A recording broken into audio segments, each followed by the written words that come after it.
po tayo tinubos ng kahit anong magagay mga kapatid. Tayo po ay tinubos sa pamamagitan po ng pag-ibig sa atin ng ating Panginoon. Sa pamamagitan mga kapatid ng dugo ng ating Panginoon. Kaya hindi po natin sasayangin ang mga panahon sa kanya ng mga kapatid na tayo po ay lubos na sasamba sa ating Panginoon Diyos. Sapagkat napakaganda po na ang bagay na binigay sa atin ng ating Panginoon na ibigay niya ang kanyang putong na anak, na gamitin niya ang kanyang dugo sa ating mga kapatid. Kahit masalanan lang tayo sa mesa, kahit magasgas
para tayo po ay tuloy-tuloy at magbasa ng kanyang salita. Brother King, sa Mark chapter 10 verse 29. Tagalog. Oo, 10:29 to 30. Yan. Pasensya ka na, wala akong wala akong slides.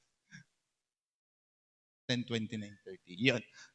So, dito, sinabi niya mga kapatid, sinabi ni Jesus, katotohanan sinabi ko sa inyo, walang taong nag-iwan ng bahay, o mga kapatid na lalaki, o mga kapatid na babae, o ina, o ama, o mga anak, o mga lupa, dahil sa akin at dahil sa Ebanghelyo. Tuloy kapatid. Na hindi siya tatanggap ng tig-100 ngayon sa panahong ito ng mga bahay at mga kapatid na lalaki at mga kapatid na babae at mga ina at mga anak at mga lupa.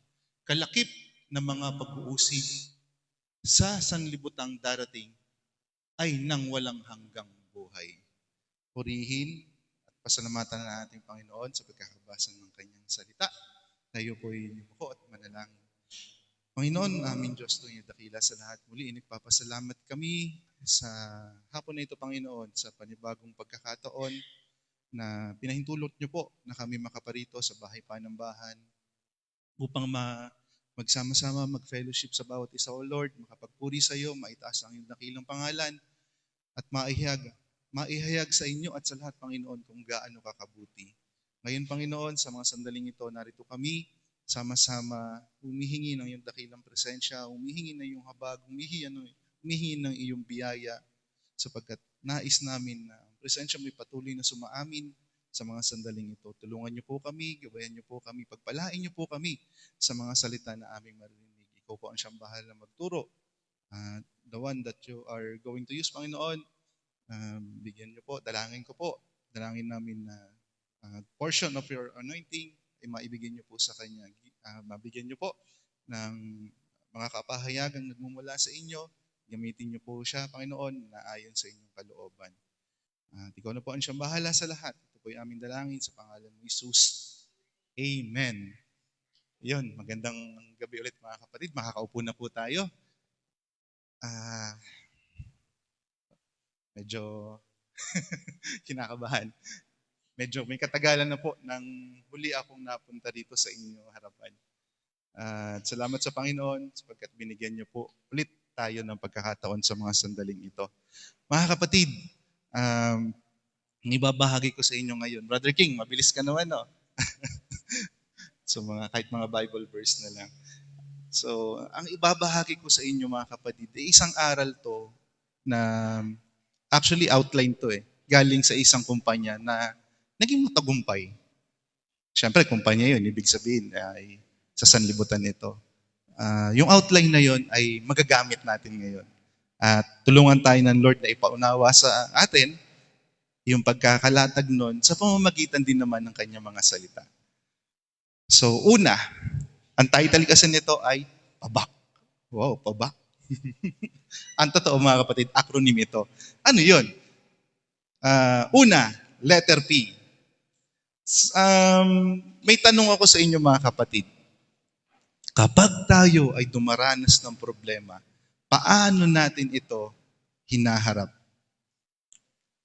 Yan. Anyone? So teaching type tayo ngayon mga kapatid. Try kong mag-teaching type. Paano tayo humaharap sa isang problema? Anyone? Kahit sino? Pag may dumating na problema sa atin, paano natin siya hinaharap? Anyone? Wala, nahihiya po kayo. Ako lang po ito. Oh, yes, Brother Ken. Problema. Paano mo hinaharap ang isang problema?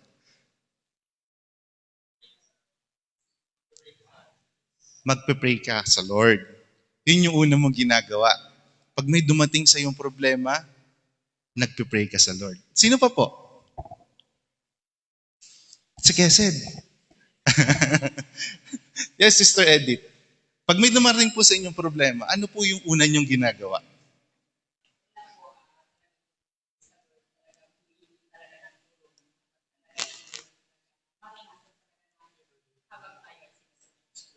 Yun. Ganun din. So nagpipray. Alam niyo ba mga kapatid, sa kumpanyang yon, yung naging matagumpay o matagumpay na kumpanyang yon, may tinuturo siyang dalawang uri ng problema. Yung isa is undesirable.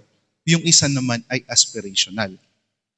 Ibig sabihin, pag undesirable mga kapatid, eto daw po yung mga problema na hindi ka nais-nais dahil yung biglang dumarating. Halimbawa, nagluluto ka, biglang naubusan ng, ano nga tawag doon? LPG? Naubos. Di ba problema yon? Yun yung isang uri ng di ka nais-nais na problema. Ano pa? Ito daw yung mga pagsubok na mahirap dahil bunga ng, ito, yung mundong ginagalawan natin. Nagmamadali ka, papasok ka sa eskwelahan, konti na lang, biglang naplatan nyo. Konti na lang minuto yung natitira sa inyo, naplatan pa yung jeep na sinasakyan mo. O kaya naman, nung panahon to na nagko-commute pa ako, naalala ko, magpapagas pa. Konting minuto na lang yung natitira sa akin. Diba? Isa rin siyang problema na hindi ka nais-nais, yung nagmamadali ka na. Kasi nahabol mo yung pagpasok mo eh. Pwedeng sa trabaho, sa eskwelahan, sabihin, pag na-late ka, minus ka kagad sa grades mo. Sa trabaho naman, 100 kagad bawas sa sahod mo. Yun yung mga hindi ka nais-nais na problema. Yun naman pong isa is aspirational. Sabi rito, dahil ito ay ginagamit ng Diyos para tayo ay lumago at magkaroon pa ng mas mataas na layunin. Yung problema daw mga kapatid, pwede rin itong aspiration. Ginagamit ito para mahubog tayo ng Panginoon. Perspective to ng Bible. Well, sa labas naman po, pag sinabing aspiration, ito naman yung mga nais mo. Yung mga gusto mo. Halimbawa, estudyante ka, gusto mo makatapos ng pag-aaral. Hindi ba't isang problema yon? Siyempre, gusto mo makatapos ng pag-aaral, ibig sabihin, may problema ka. Ano gagawin mo? Mag-aaral ka, mabuti. Yun. So sabi dito, puntahan natin yung undesirable. Sa John chapter 16, verse 13, kapatid. 16:13 ng Book of John. Yan.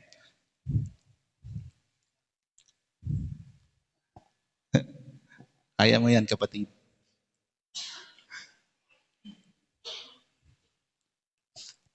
Ngayon may, kung siya, ang Espiritu ng katotohanan ay dumating, ay papatnubayan niya kayo ng buong katotohanan.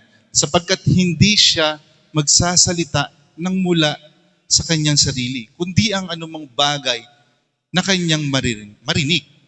Ang mga ito ay kaniyang sasalitain at kaniyang ipapahayag sa inyo ang mga bagay na magsisidating. Yan. Sa sanlibutan nito mga kapatid, mayroong mga kapigatian. Datapwat, lakasan ninyo ang inyong loob. Siyempre, yun nga mga hindi nga kanais-nais, undesirable. Sinasabi ng Bible yun, no? Na may darating na mga kapigatian. Hanggat nabubuhay tayo dito sa sanlibutan na ito, mga kapatid, hindi mawawala yung kapigatian. Lagi may kalungkutan, mga problemang hindi inaasahan. Well, alam naman natin, ang buhay natin ay hindi natin alam kung hanggang kailan, hanggang saan. Diyos lang ang tanging nakakaalam. So isa yan. Isa yan sa undesirable situation. Family member nyo, pwedeng magkasakit. Hindi lang yon, may mas masakit pang pwedeng mangyari. Pwedeng mawala o pwedeng bawian ng buhay. Tuloy-tuloy ito mga kapatid. Ito yung isang problema na hindi natin talaga inaasahan. Amen? Sunod, sa Job chapter 14 verse 1, kapatid.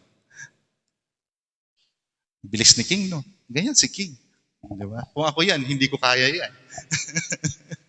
Job chapter 14 verse 1.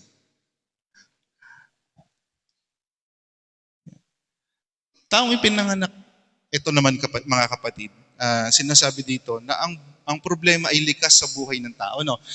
Taong ipinanganak ng babae ay sa kaunting araw at lipos ng kabagaban. Yan, mas mahirap pa yung Tagalog, no? Yan. Dito sa version naman ng kapatid na aking nakuha, ang taong ipinanganak ng babae ay maikli ang buhay at pospos ang kabagabagan. Kabagabagan. Yan. Sa kanila kasi mga kapatid talaga, iba ang turing sa babae. Ang problema ay likas sa buhay ng tao. Ito ay hindi hinahangad, kundi bahagi ito ng fallen world. Yan. Yan yung mga undesirable. Napakaraming problema. Bahagi daw ito nung mundo natin na pabagsak na. Yan. Tapos tuloy naman tayo mga kapatid sa aspirational, yung sinasabi ko kanina. Ito yung aspirational, may mga layuning magpataas o magpalago sa atin. Ito, mas maganda to mga kapatid. Sabi sa Santiago, chapter 1, verse 2. Yan. Sabi dito mga kapatid, ituring ninyong buong kagalakan kapag kayo dumaranas ng iba't ibang pagsubok. Sapagkat ang pagsubok ng inyong pananampalataya ay nagbubunga ng pagtitiis. Hanggang hanggang verse 4 yun, kapatid. Yan. Sige. Sabi dito mga kapatid, ang problema daw ay nagiging daan ng pagpapalago. Amen? Naisip nyo na ba yun mga kapatid? Halimbawa, ano ba magandang halimbawa? Napakarami kasing problema na makapagpalago sa atin. Di ba minsan, pag nagkamali tayo, problema yon. Pero minsan, yun yung magiging tungtungan natin para sa susunod ay magiging mas malago tayo. Paano? Halimbawa, lagi tayong problema tayo, laging late, parang kami late ngayon. Yan. Pero, di ba, kapag naiisip mo na may pagkakamali ka at may pagkukulang ka, ano mangyayari? Magiging daan din yun para ikaw ay lumago. Kasi may isip mo, bibigyan ka ng wisdom na Lord, ano nang pwede kong gawin sa susunod? Ano pang pwede kong mga pamamaraan para hindi na ako maging late? Diba? Mga ganun yun, mga kapatid. Ito problemang aspiration. Ibig sabihin, kailangan talaga may gagawin. Amen? Ayan. So, ano pa? Ang problema na nagiging proseso, ito rin yung aspiration, ito yung mga problema na pwedeng mag-develop ng ating karakter. Okay, katulad nun, ano ba yung mga pwedeng maging problema natin? Minsan nagiging masungit ka. May mga ganun, di ba? Nagiging masungit tayo. Pero dahil nade-develop yung ating karakter, dahil nagiging problema natin iyon, may isip mo, makakabuti po to para sa aking kapwa? Makakabuti ba ito para sa akin? Kapag naging masungit ba ako, lalapitan pa kaya ako nito? Diba? That is a problem, mga kapatid. Pero that is aspirational. Bakit aspirational? Kasi gusto nating lumago. Gusto nating ma-develop tayo yung karakter natin into good. Mamaya tatakbuhin natin kung bakit ganon. Bakit kailangan maging isang problema yung karakter o dapat ma-develop yung isang karakter. Yan. Ano pa? Sabi sa Jeremiah chapter 29 verse 11, yan. Sapagkat nalalaman ko ang mga panukala ko para sa inyo, mga panukala sa ikabubuti at hindi sa ikasasama. Yan. Lahat ng nais ng Lord, yung mga binibigay sa ating pagsubok ng Lord, yung mga problema, mga suliranin, that is aspirational. Walang ibibigay sa atin ang Lord na mga problema na hindi natin kakayanin. Sabi dito, may mas mataas na plano ang Diyos. Yung plano niya hindi pa po natin naiisip. Hindi pa po natin alam. Pero yung mga problema na yan, yun talaga yung makakatulong sa atin para tayo ay lumago. Yan. Dahil lang gusto ng Panginoon, magkaroon tayo ng magandang kinabukasan. Kaya siya maituturing na problemang aspirational. Ayan. So yun po yung introduction ko para sa problema. So tandaan lang po natin na ang problema, meron dalawang uri, that is undesirable at aspirational. Kapag undesirable, ito ay masakit, ito ay mahirap, ito ay pagsubok. Sometimes bunga yun ng mga desisyon natin. May dumarating na hindi natin inaasahan, hindi ka nais-nais, bigla-bigla na lang. But sometimes, yung mga undesirable situation sa katotohanan ay dahil din sa atin. Kung ano yung naging action natin, ano yung mga inisip natin, ano yung pinili natin, saan tayo, kung ano yung pinili natin, ano yung naging decision natin. Yun talaga yun. Mas madalas, kaya nagkakaroon ng undesirable situation na problem, ay dahil din naman po sa atin. Pero ang kagandahan, pwede naman po siyang maging aspirational. At tandaan natin na ang Panginoon, hindi tayo pababayaan. Yung aspirational problem na yan, ay gagamitin ng Panginoong instrumentos para sa atin, para sa ating paglago. Wala naman talagang ibang magiging paraan para lumago, kundi ang ating Panginoon. Siya magtuturo sa atin. At tandaan lang natin na lahat ng iyon ay dahil sa Panginoon, dahil yun ang nais niya, dahil gusto niya talaga na, ano ba tawag dito? Gusto ng Panginoon ay yung para sa atin, ikabubuti niya, ikakabuti natin. Yan. And mayroon akong tanong ditong hinihanda mga kapatid. Alam naman natin kung anong buwan ngayon, anong meron ngayon. Pero ito ang tanong, how about our salvation? Is this kind of problem? Nailahatag na po natin, undesirable and aspirational problem. Ngayon, ang tanong, yung salvation ba ay maituturing nating isang problema? Problema ba ang ating kaligtasan? Problema ba kung paano ako maliligtas? Problema ba kung paano tayo maliligtas? At alam niyo mga kapatid, ang sagot ay oo at hindi. Ngayon, bakit siya sinasabi na hindi? Yung salvation. Kasi mga kapatid, di ba? Yung salvation, hindi naman tayo makakagawa nun. Hindi natin siya problema. Binigay na yun ng Lord sa atin. Napakaraming talata sa Bible. John 3:16. Binigay niya ang kanyang bugtong na anak para sa atin. For God so loved the world, He gave His only begotten Son, that whosoever believeth in Him should not be perished, but have an everlasting life. Doon nag-umpisa yung mga kapatid. Binigay niya yung kanyang bugtong na anak para sa atin. Para sa kaligtasan. Di ba? Yun eh. Sa John, sana? Di ba?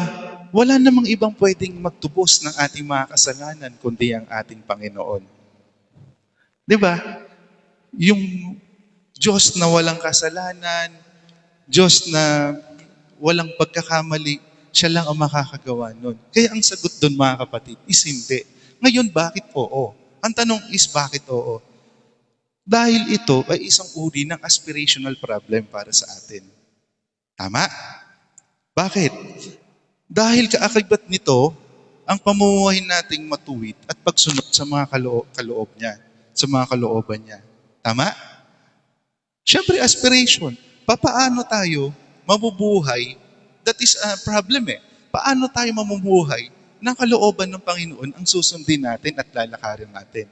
Paano natin susundin yung mga pinagagawa niya sa atin? So that is aspirational problem. Amen?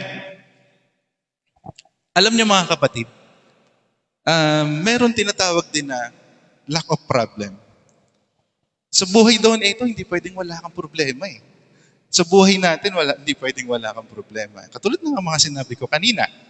Totoo naman yun eh. May sinasabi nga sila, yung iba, baka kaya walang problema. Alam niyo, nantyanan. Nantyanan. Hindi ko alam kung alam to ng lahat eh. Nagulat lang ako narinig ko. Nagtitrend pala siya. Ibig sabihin nun, parang wala lang. Walang pakialam. Yung pala yun, nantyanan. So, meron kasi yan sa amin sa opisina. Napakarami ng problema. Ang dami ng kailangan gawin, ang dami kailangan asakasuhin. Hinahanap na siya ng mga kasama niya. At sasabihin lang ng mga subordinates niya, wala na naman si sir. Nandiyan na naman yun eh. Sabi ko, ano yung nandyanan? Wala lang, parang walang pakialam. Di ba ang pangit mga kapatid? Biruin mo, narinig niyo naman, sabi niya, Sir.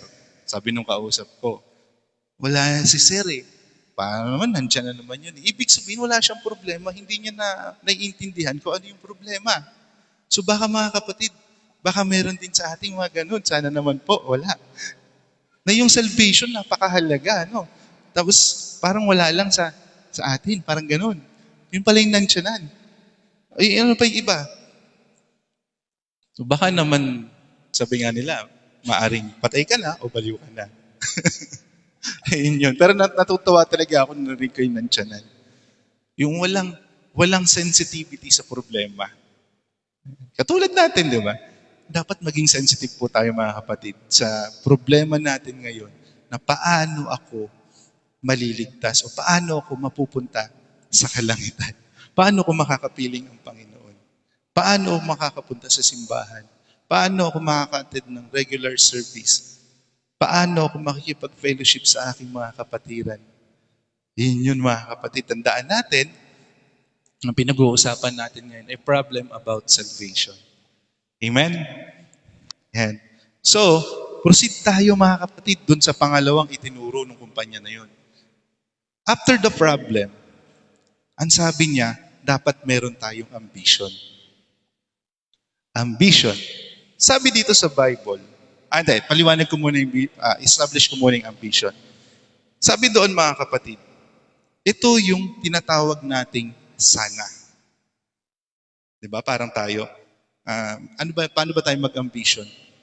Diba? Sana pagdating ng panahon, nagkaroon ako ng maayos na buhay. Sana pagdating ng panahon, maging pastor ako. Sino yun? Yan. Sana pagdating ng panahon, ako pangarap ko ito mga kapatid, makapag-share ng gospel. Although nagagawa, pero napaka-minimal eh. Pangarap ko talaga siya na makapag-share at makapag-soul winning talaga. Yan, isa yun sa mga pangarap ko. Yun yung tinatawag na ambition. Sana. Ano pa? Sana makapagtapos ako ng pag-aaral. Sana mabigyan ko ng maayos na buhay yung magulang ko. Yan. Yun yung mga sana. Sana mapalaki ko na maayos yung mga anak ko. Sana makulit lang sila ngayon, pero pagdating ng panahon, kasama ko na sila sa bahay panambahan at magtuturo, tutugtog, magagamit sa ubasan. Yun yung mga sana. That is ambition, mga kapatid. So, tuloy tayo. Ito rin yung tinatawag na nais. Yung mga nais natin pagdating ng panahon. So, okay. Sabi sa 1 Thessalonians chapter 4, verse 11,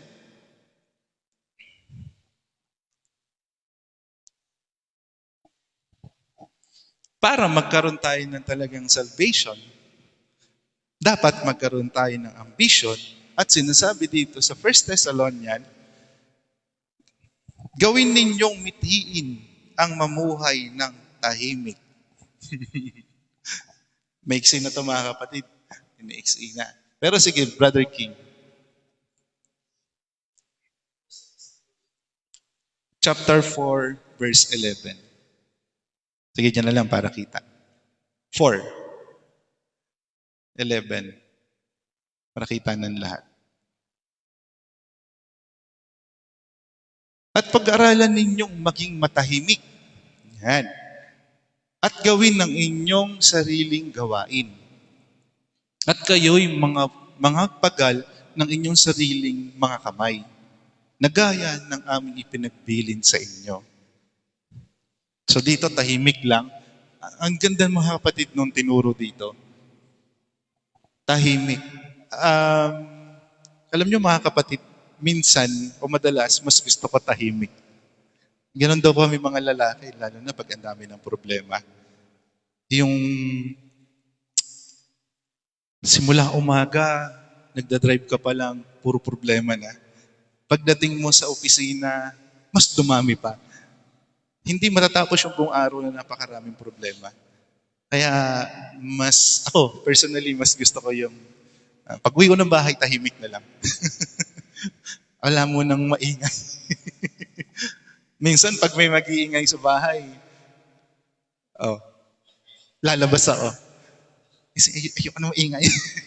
Asakit na ng ulo ko. Ang dami ng problema. So, ulitin ko, dahil nga nakita ko na maganda ituring isang problema bilang isang inspirational, hindi ko tatakbuhan yon. Ang gusto ko lang, konting katahimikan. Ganon. So, ganon din naman lahat mga kapatid. Hindi natin alam ang sitwasyon ng bawat isa. Hindi natin alam kung anong pinagdadaanan ng bawat isa. May mga problema na kung minsan mas magandang tahimik. Narinig ko na rin to kay pastor na tahimik ka na lang. Imbes na lumapit ka at mag-advise ka, mas magandang wag na lang. Mas magandang tahimik na lang. Kasi minsan, hindi natin alam na yung palang advice natin ay pwede pang maging dahilan para magkaaway tayo sa kapwa natin. Na maging ma-misinterpret.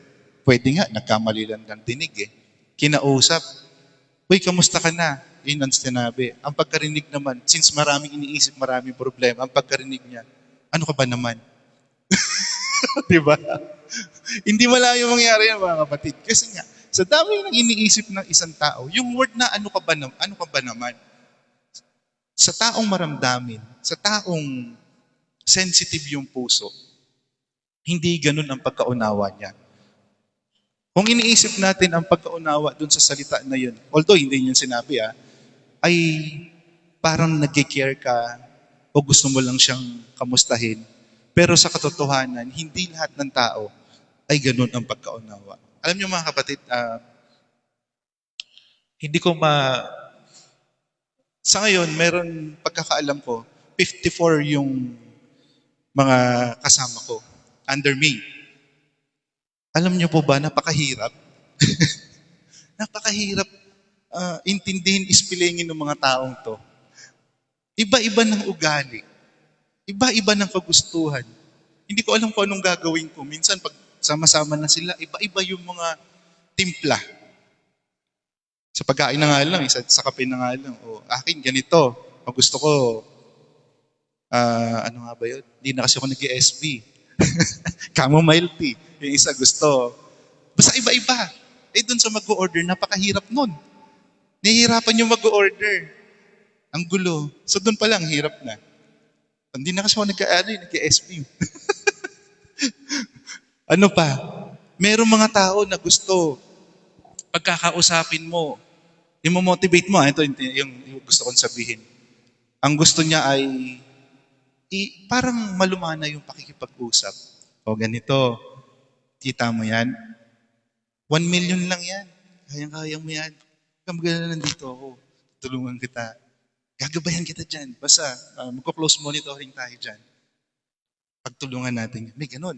Meron namang iba na ang gusto, nako, ano naman yan? Ba't ganyan ka na naman? Ilang araw mo pang gagawin yan? Napakalaki pa niyan. Tinatawagan na tayo ni boss. Anong gagawin natin? Gusto niya, yung pinipilit siya, pinipiga siya, tinatakot siya. May ganun pa nga mga kapatid. So meron talaga iba-ibang ugali. So sabi dito, manahimik na lang. Kesa mag-advise, kesa kausapin natin yung tao, mas maganda, hayaan lang natin muna. Ang Lord na ang mag-heal sa puso niya, ang Lord na mag-heal sa isip niya. Napakaraming word of God na maririnig niyan, sigurado mga kapatid. Na kaysa kausapin natin, hayaan natin yung word of God ang magtuwid sa kanyang puso at sa kanyang isip. Yon. Ano pang sumunod? At gawin ng inyong sariling gawain. Totoo mga kapatid, napakadami nating pwedeng gawin Yan nga. Kesa makipagkwentuhan o isiksik natin yung sarili natin doon sa kakausapin natin, di magbasa na lang tayo ng Word of God. Yan, di ba mga kapatid, ganun yun. O kaya pag-pray natin siya. Pag-pray natin sila. Amen? Amen. Yan. At kayo mga pagal ng inyong sariling mga kamay. Yan. At gaya ng aming ipinagbilin sa inyo. Ulitin ko, ambition po ito mga kapatid. Ambition para magkaroon tayo ng salvation. Sabi dito, mamuhay tayo ng, nasaan na ako? Simple. Yan. Mamuhay tayo ng tahimik. Mamuhay tayo ng maka-Diyos. Yan. Kailangan maayos yung ating pamumuhay. And then sinabi rin dito mga kapatid na dapat tayo ay maging responsable. Katulad ng sinabi ko kanina, di ba? Kapag may problema, sometimes yung mga undesirable situation ay nangyayari dahil sa resulta ito ng kung anong pinili natin, kung anong sinabi natin, anong ginawa natin. So we are responsible for our own. Yan. So ganun yun mga kapatid. So kasama din doon yung pagdidisiplina. Siyempre, kaysa ganun nga, mas lumala, parang dinidisiplina mo na rin yung iyong sarili. Yan. Sunod, isa sa ambition, sinasabi sa Colossians chapter 3, verse 23,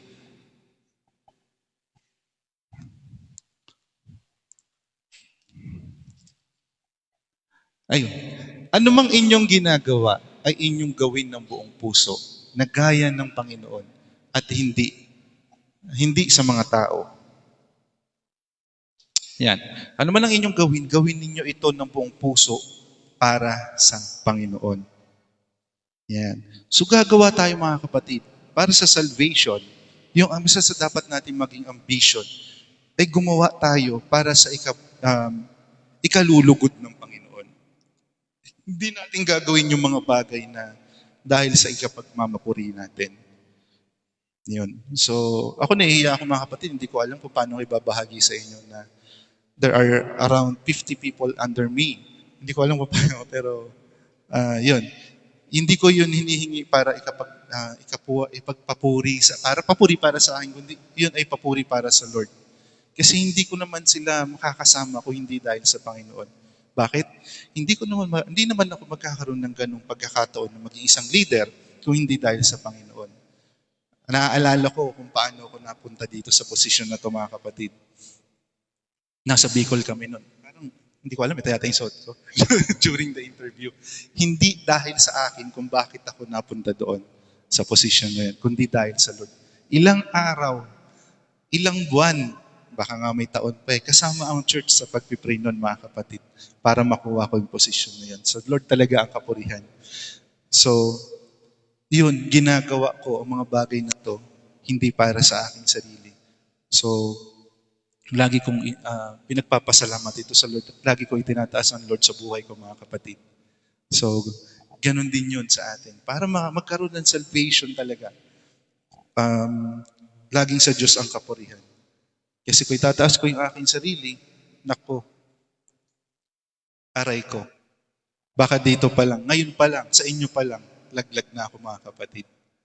So, ganun din sa bawat isa sa atin. Ano man po yung gawin natin sa ating buhay, ano man yung meron tayo, na ginawa natin maunawaan na ito lahat ay bigay sa atin ng Lord. Na ito ay lahat ay kaloob sa atin ng Lord.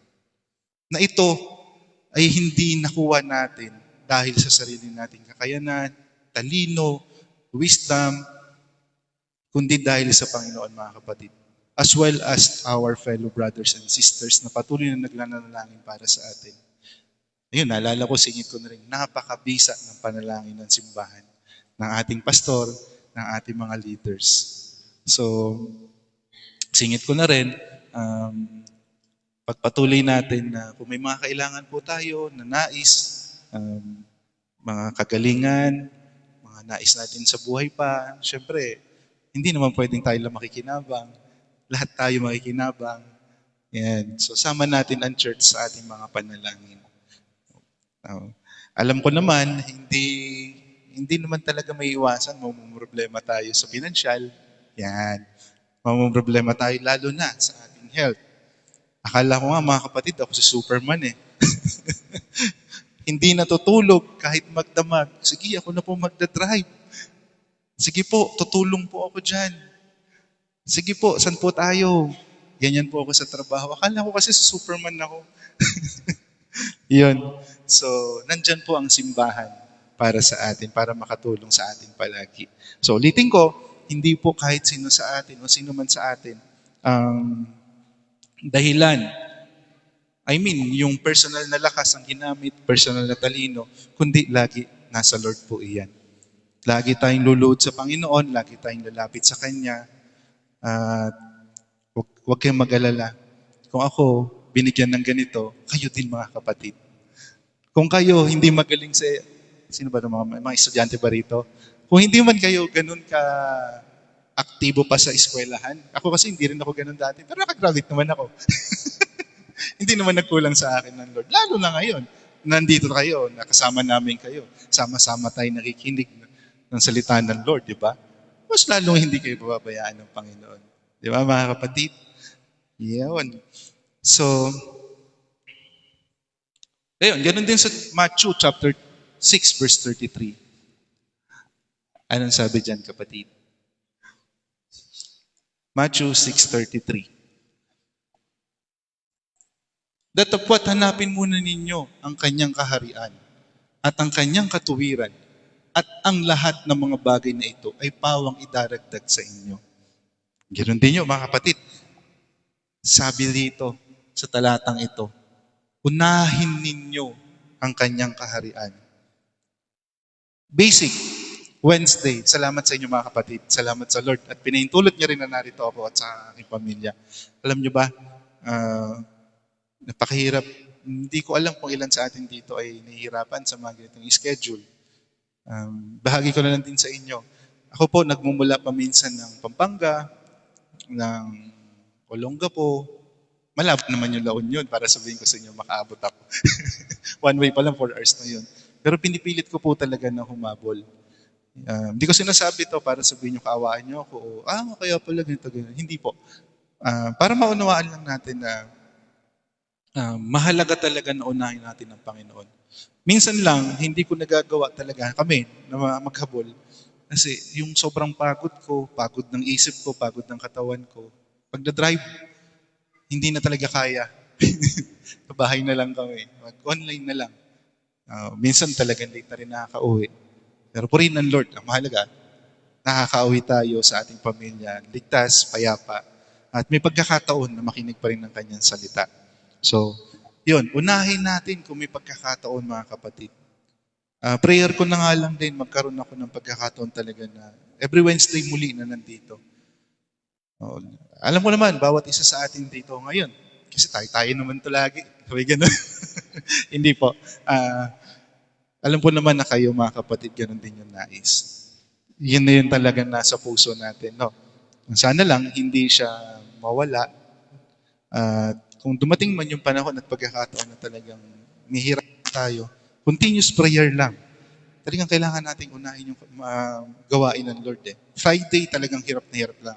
Dati nakakasingit pa ako . Pero ngayon talagang mas mahirap kasi usually meeting namin ito. At hindi kami kaagad makauwi. So, hindi ko siya ginagawang dahilan para sabihin na, okay, madi-discount kasi nga ganun. Hindi pa rin, mga kapatid. Pero continuous prayer lang talaga. So, sama nyo na lang din ako sa prayers ninyo. Yan. Na talagang magkaroon tayo lahat ng panahon at pagkakataon. Na unahin natin yung Lord. Amen po? Yan. So, mga bagay na kanyang katuwiran. So, sa katuwiran naman talaga kung ano yung nais ng Panginoon. Talaga dapat yun ang ipamuhay natin. Alam naman natin yung tama at mali. Alam natin yung matuwid at baluktot. Alam natin yung kaliwa at kanan. Alam natin yung taas at baba. At malalaman natin ano ang dapat unahin. Pero remember, sabi ko kanina, we are responsible for the result of what we have right now. Yan. Dapat maging responsable tayo, mga kapatid. Amen? Yan. So, yun yung ambition. Next, ang sabi ko kanina, pabak. Next is vision. Ano yung vision? Sabi dun sa kanya. Ito daw ay pamamaraan. So, perspective to nung kumpanyang yung, mga kapatid. Sabi sa Proverbs chapter 29, verse 18. Proverbs 29:18, kapatid.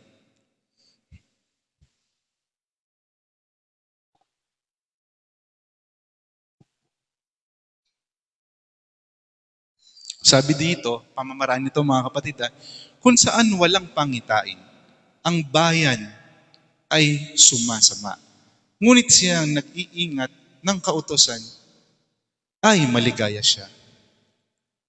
Sa madaling salita mga kapatid, ito ay disiplina. Dapat, kung nais po natin ng salvation, meron po tayong pamamaraan. Isa dito ay yung disiplina. Kapag disiplina mga kapatid, dapat ito ay sinusunod. Obey. Tama? So, maraming tinuturo sa atin ng Panginoon. Sa pamumuhay na lang mga kapatid, no? Kailangan disiplinado tayo. Halimbawa, ano bang magandang ano? Sample ng disiplina. Kasi nasabi dito, magiging magulo yung buhay natin pag walang disiplina. Basic ulit. Hindi tayo, hindi natin inuuna ang Lord. Hindi natin binibigyang halaga na unahin ko ano yung kalooban ng Lord. Di ba? Disiplina yung dapat. Na alam naman natin na may mga panahon at pagkakataon tayo na pwede naman tayong magpunta sa simbahan, pwede naman tayong humarap sa Lord, pero pag nawala yung disiplina natin, inunahan natin ng sabihin natin ang pagod. Pero kaya naman, well, hindi siya may tuturing na pamamaraan. So, napakaraming pwedeng pamamaraan kung sabihin natin na kasi birang-bira naman yung Sunday sa atin. Kahit sa school, sa trabaho, madalas naman talaga walang pasok. Napakabihira yung wala.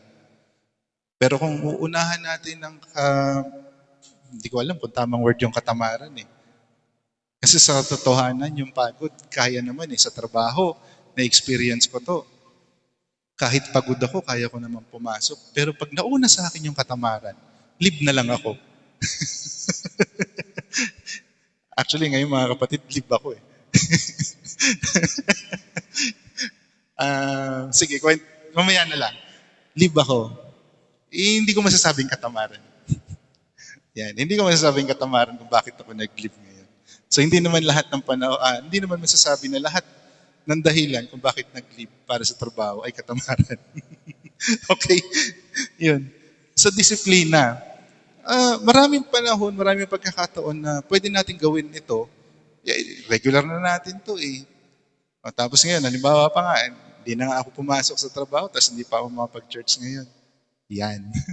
Wala yung disiplina ko sa sarili ko pagka ganun. Sa inyo rin yung mga kapatid. So, tandaan natin na kung gusto natin ng salvation, kailangan meron tayong pamamaraan at meron tayong disiplina. And we have to abide. Ayan. Kapag walang disiplina, magiging magulo yung buhay natin. Halimbawa, disiplina. Kagabi, hindi naman kasi sila mga Kristiyano katulad natin. Meron nagbibidyo okay doon sa katabing bahay namin. Nangungupahan lang mga kapatid. Dumating ata ako, 10:00 na ng gabi. Kami. Kasi galing pa ako ng trabaho. Kasi sinundo ko sila, misis. 10:00 na, nagbibidyo okay pa. Ang gulo. Pero normal naman sa amin, pag bago mag-10, tahimik na. Since sila bago, tapos sabi ko nga kay misis, sabi ko, parang ba't ganon sila? Parang sila mga galing sa squatter. Ang gulo eh. Video okay, nagkakagulo talaga mga kapatid. Alam mo, walang mga kapitbahay. Ayun. So hindi lamang sila ang nagiging magulo, pati mga kapitbahay. Nagugulo nila. Pati kami, ang ingay eh. Hindi rin kami makatulog, tapos ang dami ko rin iniisip. Kasi mga kapatid, last day ng namin kahapon. Ano ba tawag doon? Last day ng season. Meron kasi kaming season by season eh. Hanggang alas 12 ng hating gabi. Hindi ako tulog. Hindi pa ako tulog. Kasi binabantayan at minumonitor namin yung revenue. Yan. So magiging magulo yung buhay. Revenue diniretso ko na kayo. Mamaya malalaman nyo kung bakit. Magiging magulo yung buhay. At hindi lamang yung buhay mo ang mapapahamak, kundi pati buhay ng iba. Kapitbahay. Ang ingay nila eh. Yan. Hanggang sa wala ng patutunguhan yun, mga kapatid. Kapag hindi tayo disiplinado, aray, hindi lamang sarili natin talaga mapapahamak, pati iba. Di ba? Parang ano lang yan eh. Yung nakipagkwentuhan ka, tapos hindi naging maganda yung dating sa isa, tapos naipasa ulit sa isa, naging iba yung hatid ng balita, nagiging magulo. yan yung mga example niyan, mga kapatid. At sabi dito, kapag walang magdidisiplina, magkakamali tayo ng direksyon. Maliligaw tayo. O, yan. Kasi nga, maging sa kanila, kung sana meron doon isa sa kanilang bahay na tatayo na magsasabi na, uy, gabi na, tigil na natin to. Nakaka-istorbo na tayo ng kapitbahay natin. Gumugulo na.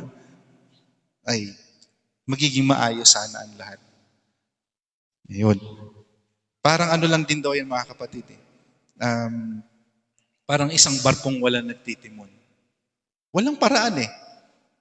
Hindi kasi nila naiisip yung mga bagay na gano'n. Marahil, ang mahalaga sa kanila ay maging masaya at maligaya kami ngayong araw na ito. Siguro may birthday, pero mukha namang wala. Baka normal lang sa kanila. Yun. So wala silang disiplina. Yun. So, ano pa?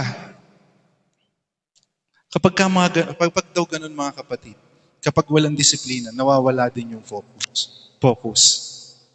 Kasi, yung disiplina, meron niyang sinusundan na parang memo eh. May guidelines. Parang narinig natin sa Word of God. Ito dapat yung gawin, ito dapat yung pamumuhay natin. Yan. So kapag wala daw kung ganun, mga kapatid, mawawala sa focus. Wala na talaga sa focus. Amen? So, isa pang pamamaraan o vision, kapatid, sa Philippians chapter 3, verse 13. 3:13.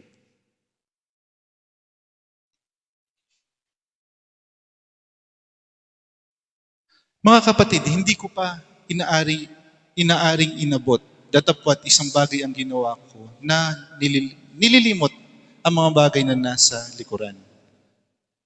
At tinutungo ang mga bagay na hinaharap. Doon ako dito pala, mas madali. Yan. So sabi dito, mga kapatid, ang dapat natin talagang tingnan ay yung nasa unahan. Isang pamamaraan ay yung tumingin dun sa unahan. At yung nasa unahan natin, at na tinutukoy ko kanina pa, ay yung salvation. Dahil wala naman tayo ibang nais, di ba? Kundi salvation. Hindi na daw po natin kailangan tingnan yung nakaraan. Dapat ang tinutuon talaga natin sa paningin natin at isip natin ay yung sa Lord. Alam niyo, mga kapatid, naalala ko lang yung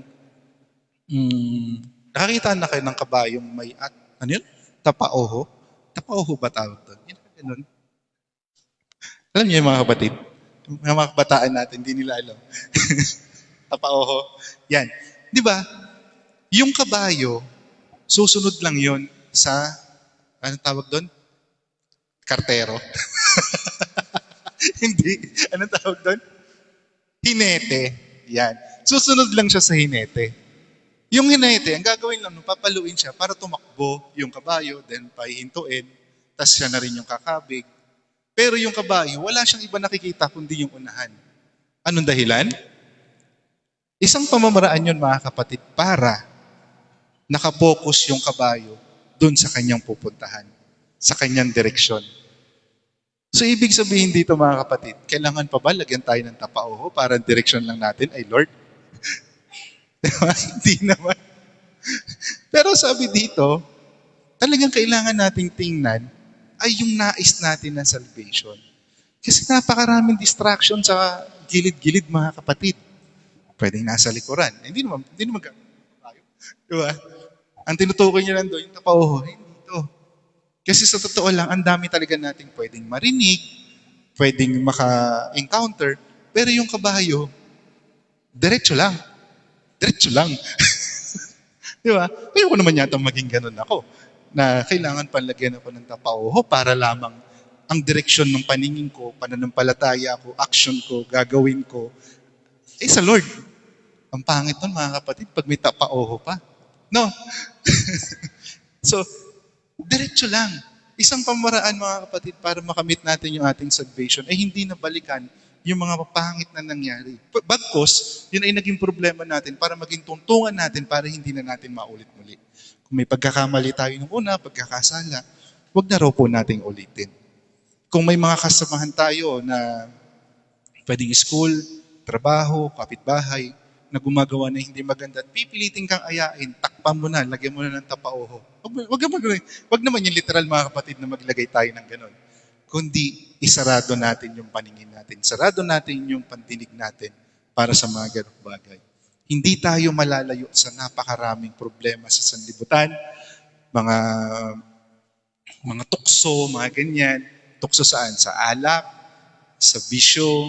Yan. Hindi malayo yan hanggat nandito tayo nabubuhay sa sanlibutan na ito, mga kapatid. Pero sabi dito, gusto mo ng paraan? Gusto natin ng paraan para mapunta tayo sa salvation na inaasam natin? Tapauho ang kailangan. Yan. So, diretso lang, sabi ng Philippians. Yan. So, sunod, mga kapatid, tapos na tayo sa pamamaraan, kailangan na natin ng sacrifice. At doon, sinasabi niya, doon sa pinagkulang ko na to, na ang sacrifice ay action. Amen? Yan. Yung action daw natin, dapat ito ay kalugod-lugod sa Lord. Amen? Kapatid, Isaiah chapter 1 verse 11.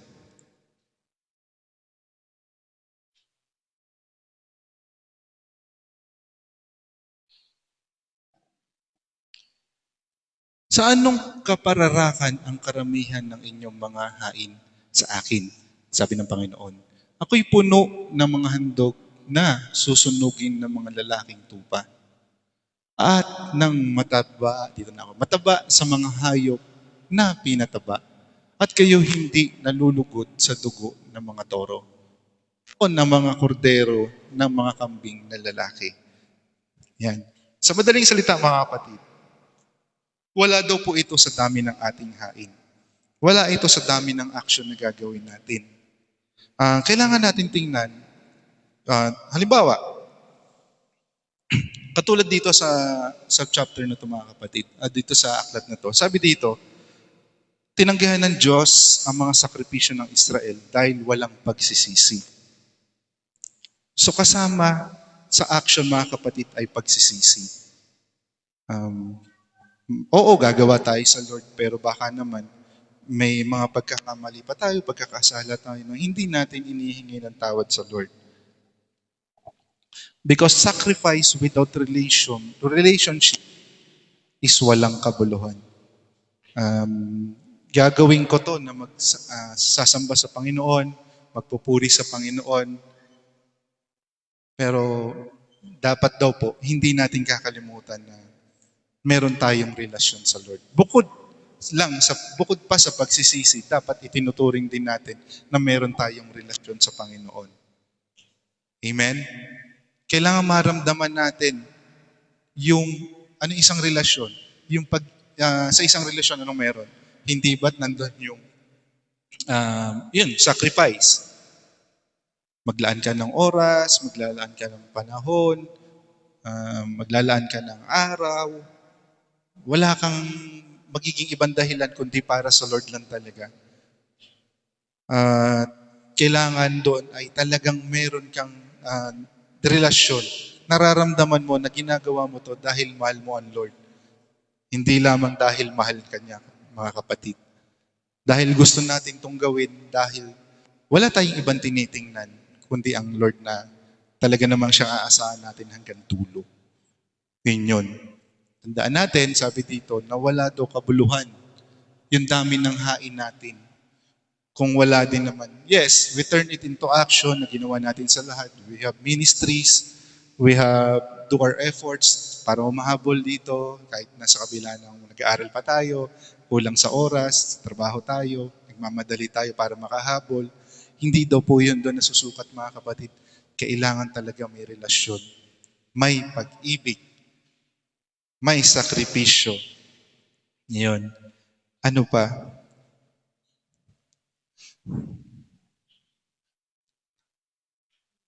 Sabi dito, may action na makikita pa natin sa Romans chapter 12 verse 1. Romans 12:1. Kaya nga mga kapatid, ipinamamandi ko sa inyo, alang-alang sa mga kahabagan ng Diyos na inyong iharap ang inyong mga katawan sa isang haing buhay, banal, na kaaya-aya sa Diyos, na siya ninyong katampatang pagsamba. Yan. Sa madaling salita mga kapatid, ihandog ninyo ang inyong katawan bilang isang handog na buhay. Ganyan, ang haba. Pero alam nyo mga kapatid,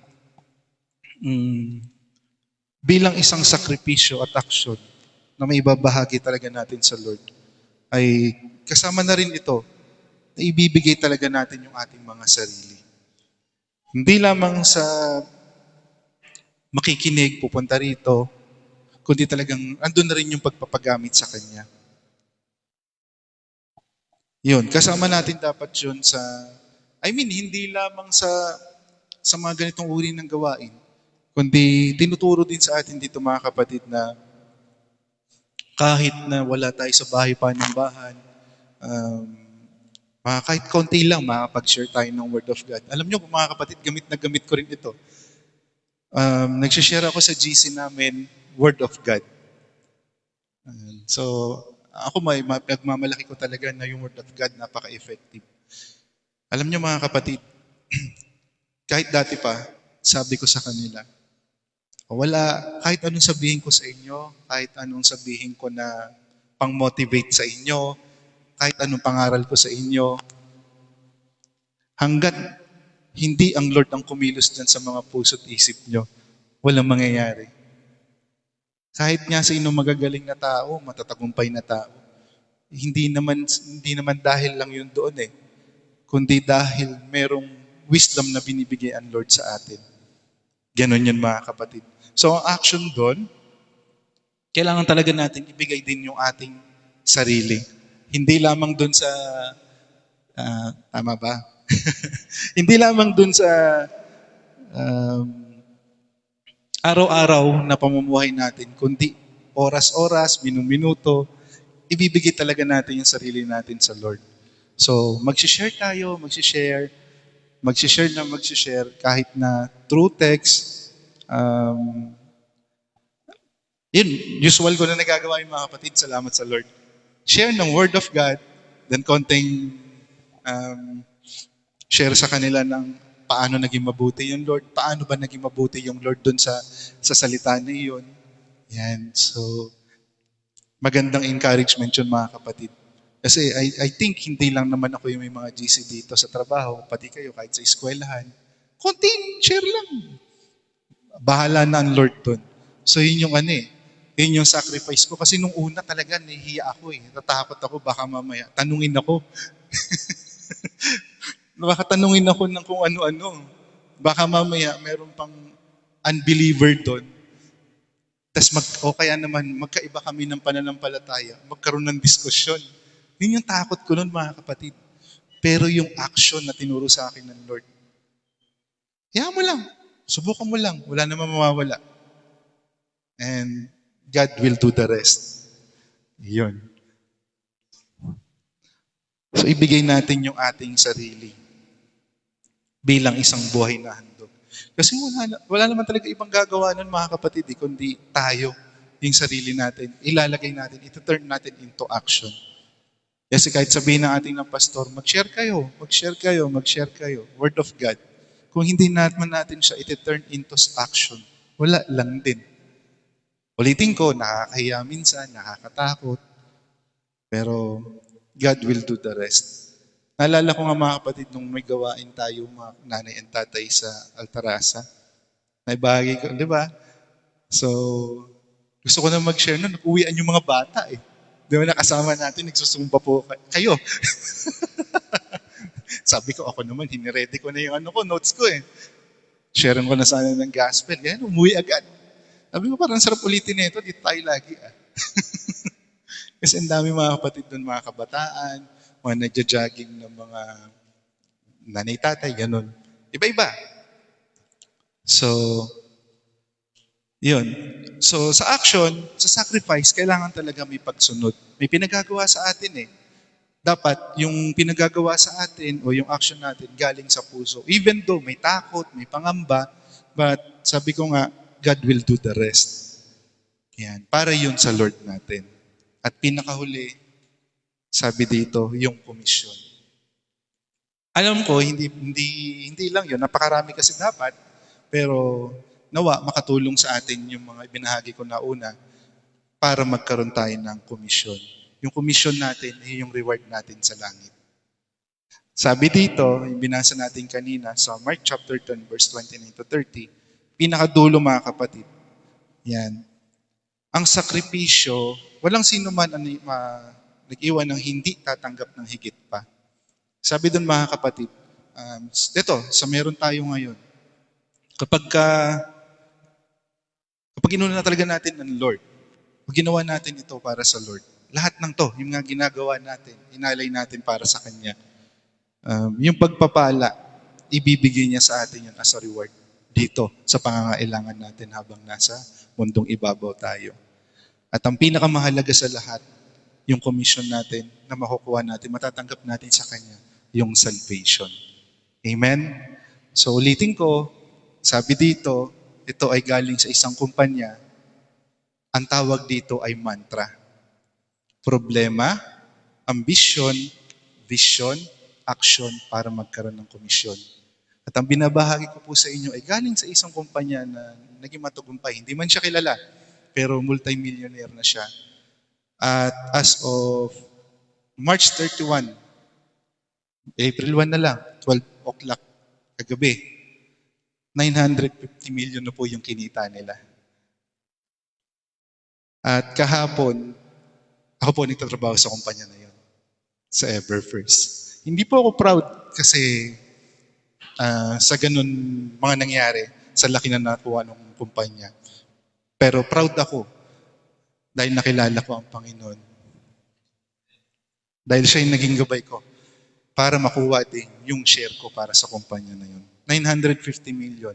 Magja-Japan sila, hindi ako kasama. Yan. So, naging matagumpay sila. Ito lagi ko iniisip eh. Bakit ko nagagawa sa kumpanya? Trabahuin yung trabaho ko doon. Pero sa Lord, hindi ko siya magawa. Ano yun? Masakit para sa akin. So, sabi ko nga, God will do the rest. Hindi tayo pababayaan ng Lord. So, lahat tayo mga kapatid, sana yung binahagi ko sa inyo ngayon, ituring natin na pagpapala din na nanggaling sa Lord. Sana medyo, alam ko medyo, baka mamaya nalalabuan, pero tandaan lang natin na lahat ng problema ay solusyon at lahat ng solusyon magmumula sa Lord. Ang problema o ang komisyon hindi makukuha kung walang problema, kung wala tayong gagawin na ambisyon, kung wala tayong gagawing pamamaraan sa pamamagitan ng vision, at hindi natin iti-turn into action yung mga sacrifices. Yun yung mga susi, mga kapatid. Sabi ko kanina, susubukan kong gamitin yung meron sa kumpanya para sa Word of God. Para maihayag yung Word of God. Yung maging aral, yung magiging aral dito, ay mapakinabangan din natin. Pero Word of God. Amen? So, yun lamang mga kapatid. Salamat po sa pakikinig. Hindi ko alam kung inantok po kayo. Yan. So, sana nakatulong po ang inihanda ko. Ang Lord na po ang bahalang mangusap sa atin.